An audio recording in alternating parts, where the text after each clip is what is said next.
Session review. Okay, so at the beginning of our session that we just had, Eldon explains to the team essentially that they looked into Crow Wrench's memories and sympathized with them on all the horrible things that have happened to them throughout the demons. And they said that Cruel Wrench, although they cannot say it, wants to defeat Vicus. They believe that's the best course of action. So most of the party agrees with this, except Inu, who was a little unhappy.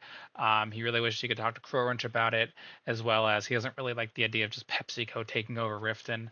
We kind of go back and forth, and obviously, if Inu would like to talk to Crew Wrench simply about it, they could have them all go under the spell at some point to have a conversation. But they come up to this plan where has a very good idea that essentially Boss Zara, or essentially PepsiCo's chosen, will just take over all of those that are in Riften. So they decide that they will tell Riff about Boss Zara. The conversation being started by Eldon, but they should coordinate with them so that the Boss Zara, PepsiCo's new chosen, is taken captive after Vicus is destroyed. Obviously, if it happens beforehand, it might raise alarms and change things.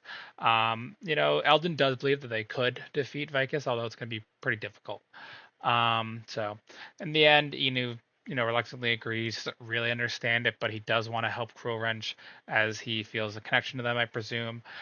So they also state, or Eldon also explains to them all what they explained to Cruel Wrench, and that's that looking into PepsiCo more, it is possible that PepsiCo is stronger than they have led on to the party, or that we have all believed before. Again, remember the ranking of demons, we always thought PepsiCo was the weakest, but Eldon is making it apparent that that may not be the case.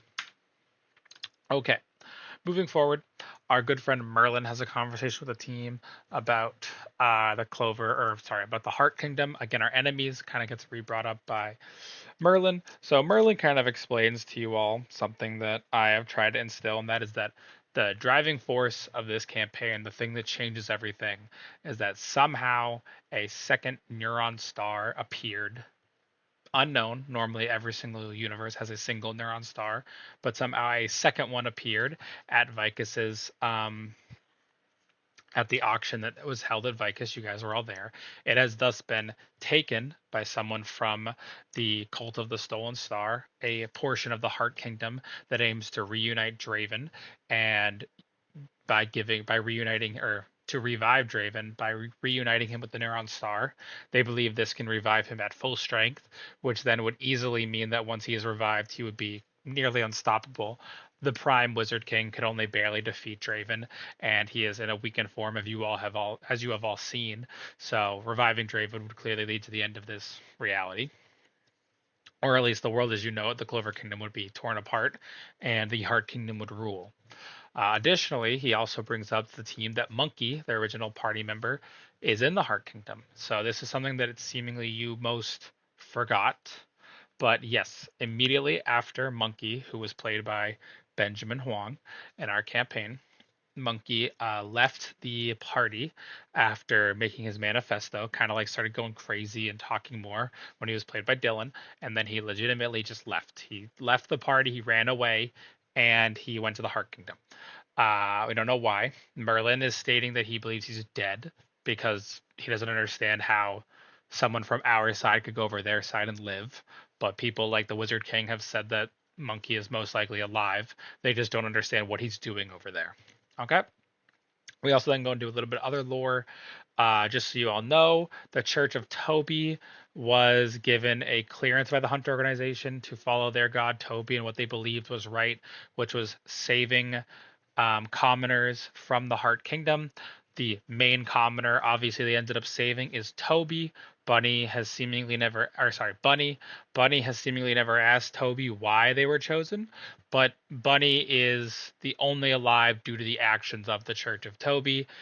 So it's unclear of why the Wizard King allowed this to happen. Bunny doesn't actually understand fully, seemingly, why they were chosen, but Bunny remains the sole chosen of their church as it stands, and Toby is working with them slowly to rebuild it, which we'll get into.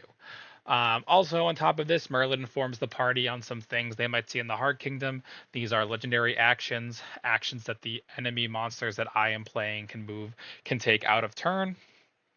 This means moving, casting spells, etc. when it's not even their turn order. Legendary resistances, which means if you hit someone with a spell, for instance, if Bunny, if you hold person someone, they can just resist it. It doesn't work. These are limited, but they can happen. And then they have layer effects, which are something you all saw in Diogen's campaign or one shot. But just to reiterate, layer effects are when like you walk into someone's specific area and it changes things about you. Maybe you can no longer long rest, maybe you can't short rest, maybe you can't regain hit points, things like that. I mean, there's besides just healing, there's other options. Also, Enu tells Merlin about Reginald, who has been spreading Heart Kingdom propaganda. He was unaware, he's barely been there. So he plans to stop with Eldon, put a stop to it. So that was pretty interesting. And now we get to the end of it. So we go to class. Bunny has a conversation with Toby. So Bunny promises to restart the religion by getting the Bible and teaching new people. And Toby says that new chapters will be written for this new religion. And Toby also urges Bunny to allow their Toby to evolve. It's a little small, cute dog they always have rocking around them.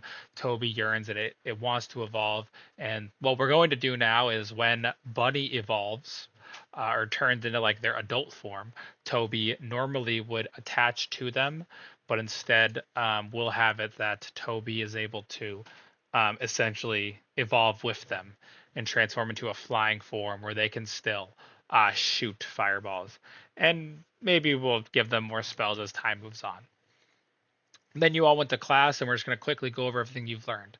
So, Bunny learns Divine Smite from their teacher. They have their will of wanting to protect orphans at all costs and fuse in their hammer, there to deal additional damage.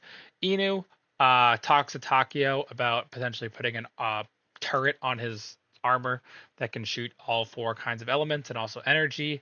As he works with Heimerdinger, Takio says he is willing to, and then Takio also tells Inu about the Bushido Council, where he will have to stand, and Takio will represent him at this time.